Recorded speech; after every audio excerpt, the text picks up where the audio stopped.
अगर आपको किसी का पीसी को हैक करना हो और उससे सारी इंफॉर्मेशन निकालना हो तो आप कैसे करोगे? आप चुप चुप के उसके घर पे जाओगे और फिर उसके पीसी से सारे इंफॉर्मेशन एक पेन ड्राइव में कॉपी करोगे? ये सही तरीका नहीं है। पहले आप एक मेलवेयर बनाओगे और उसको उसके पीसी में डाल दो, किसी भी तरीके से डालो उसको, फिजिकली उसके पीसी में एक पेन ड्राइव डाल के डालो या फिर इंटरनेट की मदद से किसी तरीके से उसके पीसी में डाल दो और फिर उस मेलवेयर की मदद से डेटा को अपने सर्वर पे कॉपी कर लो।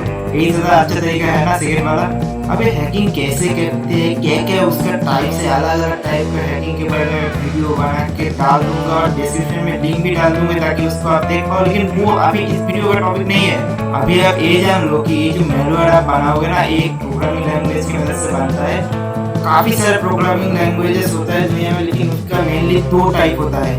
एक है नॉर्मल प्रोग्रामिंग लैंग्वेज जिसको हमें चलाने से पहले कंपाइल करना पड़ता है, और दूसरा होता है स्क्रिप्टिंग लैंग्वेजेस जिसको कंपाइल करने का जरूरत नहीं है, डायरेक्ट डाल के चला दो और वो काम कर देगा। अब एक स्क्रिप्टिंग लैंग्वेजेस भी काफी टाइप का होता है, जैसे कि जावास्क्रिप्ट बहुत ज्यादा फेमस है आजकल, तो पाइथन बहुत ज्यादा यूज हो रहा है और इनके बारे में वीडियो बना के प्लेलिस्ट बना के मैं डिस्क्रिप्शन में या फिर आई बटन में दे दूंगा, वहां से देख लो। लेकिन अभी हम जिस स्क्रिप्टिंग लैंग्वेज की बात करेंगे उसे कहा जाता है शेल स्क्रिप्टिंग। आप बैश स्क्रिप्टिंग भी कह सकते हो क्योंकि बैश टर्मिनल की मदद से हम मेनली इनको चलाएंगे। लेकिन हम सबसे पहले शेल स्क्रिप्ट को क्यों सीख रहा है? क्योंकि ये बहुत बेसिक है, लेकिन बेसिक बोल के इसका अंडर एस्टिमेट मत करना क्योंकि ये बहुत ही पावरफुल है और आप इससे कुछ धमाका कर सकते हो। आप इससे कुछ ऐप बना के उसको यूज करने के लिए भी दे सकते हो या फिर आप इसे दूसरे काम के लिए भी यूज कर सकते हो। जैसे कि मान लो आपका एक सर्वर है और आप चाहते हो कि जब भी रिबूट हो ये कुछ कमेंट्स को रन करे, मान लो 50 कमेंट्स। अब आप हर बार रिबूट करने के टाइम पे 50 कमेंट्स को लिख के रन करोगे इंडिविजुअली? नहीं, आप एक शेल स्क्रिप्ट पे उसको लिखोगे, डायरेक्टली उसे रन करवा दोगे जब भी सर्वर स्टार्ट होगा तब, या फिर उस चीज को आप ऑटोमेट भी कर सकते हो। मैं हर एक चीज यहाँ पे आपको दिखाऊंगा इस प्लेलिस्ट में। चलो चलते हैं कंप्यूटर स्क्रीन पर।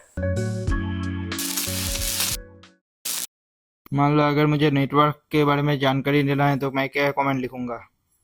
ifconfig। ये देखो नेटवर्क का डिटेल्स।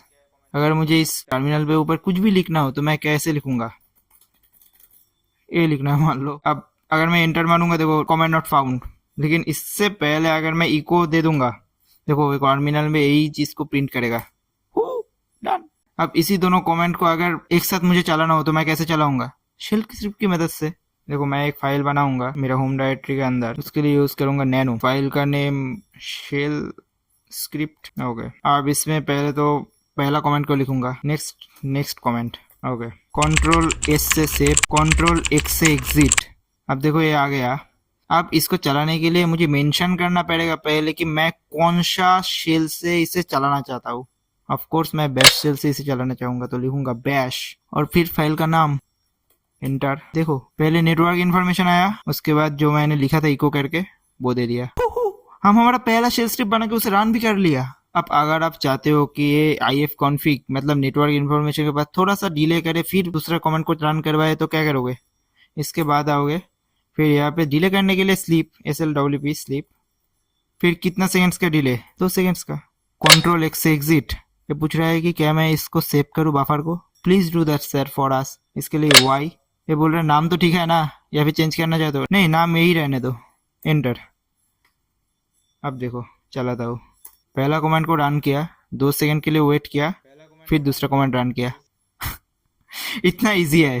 लेकिन क्या हम किसी प्रोग्राम को लिनक्स पे इस तरीके से रन करते हैं? Of course not. किसी प्रोग्राम को टर्मिनल पे रन करने का एक्चुअल तरीका क्या है मालूम है? ./ फिर प्रोग्राम का नाम।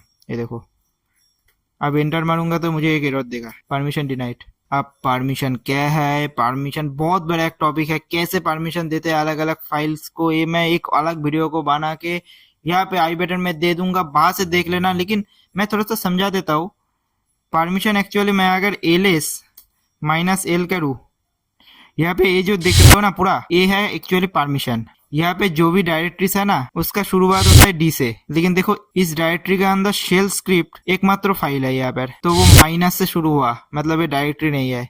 फिर जो है ना पहला 3 शब्द वो एक्चुअली हमारा परमिशन है। उसका बाद क्या है वो मैंने पहले ही बता चुका हूँ, उस वीडियो में जाके देख लो। परमिशन बहुत बड़ा टॉपिक है। ये 3 जो अक्षर है R, W और फिर माइनस, यहाँ पे R stands for read, W stands for right and minus stand for execute. लेकिन एग्जीक्यूट करने का परमिशन नहीं है इसीलिए माइनस दिया गया है। अगर परमिशन होता तो यहाँ पर एक्स दिया जाता। अभी मैं परमिशन दूंगा इसको, उसके लिए मैं कमेंट लिखूंगा new comment time ch mod +x, मतलब परमिशन दो किसको, शेल स्क्रिप्ट को, एंटर। देखो आप -l करता हूँ, देखो वहाँ पे माइनस की जगह x आ गया, इसका मतलब परमिशन ग्रांटेड। देखो यहाँ पे शेल स्क्रिप्ट का कलर भी बदल गया। अब अगर मैं इसे चलाऊँ ./शेल स्क्रिप्ट, देखो वो चल रहा है, 2 सेकंड का वेट कर रहा है, देखो दे दिया सेकंड कमेंट को, इतना खूबसूरती से चला। लेकिन एक और भी बहुत ही इंपॉर्टेंट चीज है, देखो इस स्क्रिप्ट को हम किस शेल में चला रहे हैं, ऑफ कोर्स ZSH। आपको मालूम नहीं होगा, देखो मैं दिखाई देता हूँ। यहाँ पे हम लिखेंगे व्हिच $शेल, देखो यूजर बीन ZSH, इसका मतलब यूजर बीन के अंदर जो ZSH शेल है उस पे सारे कमेंट्स चल रहा है। चलो जाके देखते हो कि और कौन कौन सा शेल है यहाँ पे ZSH के अलावा। उसके लिए मैं यूजर बिन पे ना जाकर /bin पे जाऊंगा, क्योंकि मैंने पिछले एक वीडियो में आपको बताया था कि यूजर बिन में जो कमेंट्स रहता है ऑलमोस्ट सारे कमेंट्स /bin पे भी रहता है, और उस दोनों में एक ही कमेंट रहता है, एक्चुअली एक दूसरे का एलियास होता है। अगर वो वीडियो आपने नहीं देखा है फाइल सिस्टम के बारे में लिनक्स का, तो ऊपर आई बटन में जाके आप देख लीजिए। तो चलो जाके देखते हैं cd/bin ls, काफी सारा है। ऊपर जगह मैं अगर शेल्स को ढूंढने जाऊंगा ना तो मेरा सारा बाल उठ जाएगा। तो मैं एक आसान तरीका क्या करूंगा, पिछले कमेंट को लिखूंगा ls पाइप ग्रेप और फिर sh। देखो ये यहाँ पे ZSH है, देखो sh भी है कहीं पर, ये देखिए sh, ये भी एक और तरीके का सेल है। यहाँ पे बैश भी आपको मिलेगा, ये देखो बैश, ये है बैश। इसी के बारे में हम इतने देर से सुन रहे हैं, और पहले मैं बैश लिख के जो स्क्रिप्ट चलाया था ना, वो भी इसी को यूज करके चलाया था। अब अगर आप डिफाइन कर देना चाहते हो कि शेल SCR को सिर्फ बैश को यूज करके ही चलाओ, तो वो आप कैसे करोगे? उसके लिए मैं स्क्रिप्ट को नैनो पे खोलूंगा और इसके पहले लाइन पे लिखूंगा #!